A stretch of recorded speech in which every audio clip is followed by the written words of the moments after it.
Must know some of the acts of your enemies in order to not be distracted by false paradigms and what they may call false flags that are put in place to distract you, whether they're social, political, or economic. So awareness of motivations of the chess game of life that's being played at North America, it is good to have a comprehension of some of the tools that are being used by the de facto politicians. People are saying, well, why we see other races of people that they can come in and they can rise up and they can get businesses and they can do all this particular stuff and they can rise up, and seeing the black people, we can't ever do anything.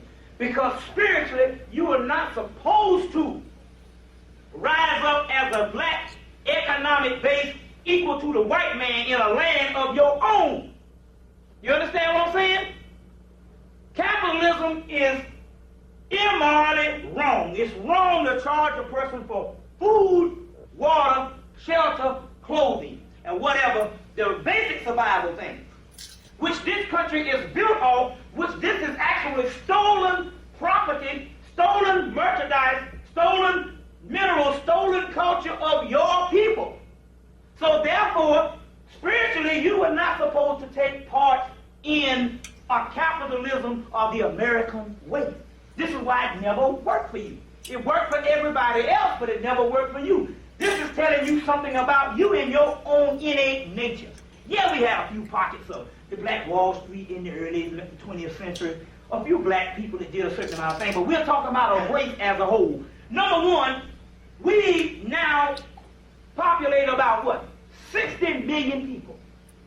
So when we talk about we got to raise stores and we got to do all that, we know by the time we build that kind of conglomerate that the world would have been over, triple times over, for the simple fact that the white man did not raise himself up by capitalism as far as just going and working hard. He stole what he had. You know, black people be saying, you know, the white people come in and black people let them get over on them by saying, the white people say, we work hard, we came here, the hell, you stole it all.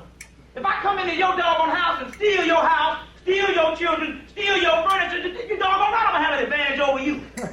And then steal you to work, and then you're gonna tell the person that you stole the work and then stole his house that you need to doggone get up and work like I did because I worked hard. You damn right you worked hard. You worked hard in stealing and killing. So therefore the white man did have a doggone jump start on us. He didn't doggone do all this stuff that he's telling you need to do. He didn't do none of that. But see, by us not having history, we sit up and we quote these doggone things, so the actual black bourgeoisie say them niggas don't want to work for nothing. You can't never work and steal the kind of stuff that this white man has got. This white man stole the entire earth. Well, anyway, that's against humanity anyway. You understand where I'm coming from? So therefore, the whole capitalism thing is a doggone joke.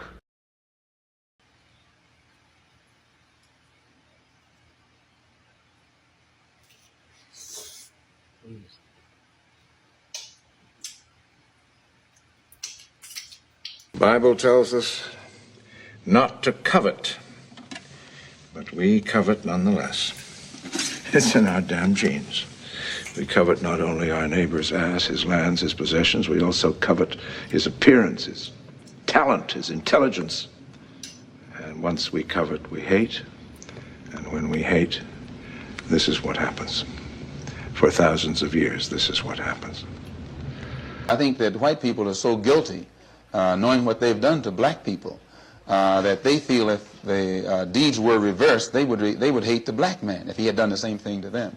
So it's actually, it reflects a guilt complex on the part of whites when they ask us, do we hate them? And if you notice, Uncle Sam has formed a habit of going all over the world. He calls it the ugly American or the American image. He thinks that everybody hates him because it's a guilt complex. And if you think that if you are worried about Europeans hating you, and they're your allies and your cousins, well, naturally it would follow for you to think that Negroes in this country would hate you, especially in light of what has been done to black people in this country by white people.